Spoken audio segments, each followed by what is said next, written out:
মৃত মানুষকে রাখা হয় আইসিইউতে। রোগীকে আইসিইউতে রেখে ডাক্তাররা ব্যবসা করেন। এ কথাগুলো আমরা প্রায় শুনি, বিশেষ করে রোগীদের পরিবার বা সাধারণ মানুষের মুখে।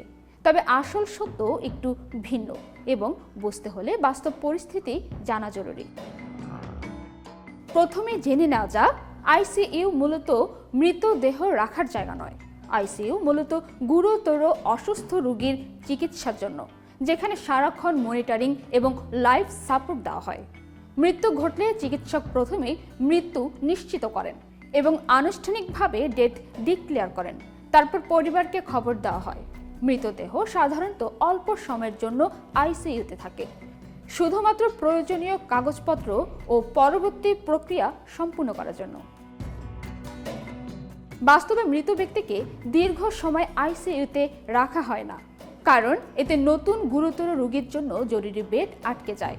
বেশিরভাগ হাসপাতালে 30 মিনিট থেকে কয়েক ঘন্টার মধ্যে মৃতদেহ সরিয়ে ফেলে হাসপাতালের মর্গে বা ডেড বডি রুমে নেওয়া হয়, যেখানে পরিবার শেষ দেখা করতে পারে, ধর্মীয় প্রস্তুতি নিতে পারে এবং দাফন ব্যবস্থা সম্পূর্ণ করতে পারে। কতদিন রাখা যাবে তা হাসপাতালের নিয়ম ও সুযোগ সুবিধার উপর নির্ভর করে। তাহলে প্রশ্ন আসে, কিছু পরিবার বা সাধারণ মানুষ কেন মনে করেন আইসিইউতে মৃত মানুষ রাখা হয় বা ডাক্তাররা ব্যবসা করেন? এর মূল কারণ হলো বিভিন্ন ভুল বোঝাবুঝি ও বাস্তব সীমাবদ্ধতা। কিছু হাসপাতালে মৃতদেহ সাময়িকভাবে আইসিইউতে থাকে, কারণ মর্গ বা ডেড বডি রুম খালি হয় না, পরিবার আসেনি বা প্রয়োজনীয় কাগজপত্র সম্পূর্ণ করা হয়নি। এই ধরনের পরিস্থিতিতে বাইরের দৃষ্টিতে দেখলে মনে হতে পারে ব্যবসার উদ্দেশ্যে রাখা হচ্ছে, কিন্তু আদর্শ চিকিৎসা প্রথা অনুযায়ী এটা ব্যবসা নয়, বরং পরিচালনাগত সীমাবদ্ধতার কারণে ঘটে। সংক্ষেপে বলা যায়, আইসিইউ জীবনের জন্য, মৃত্যুর জন্য নয়।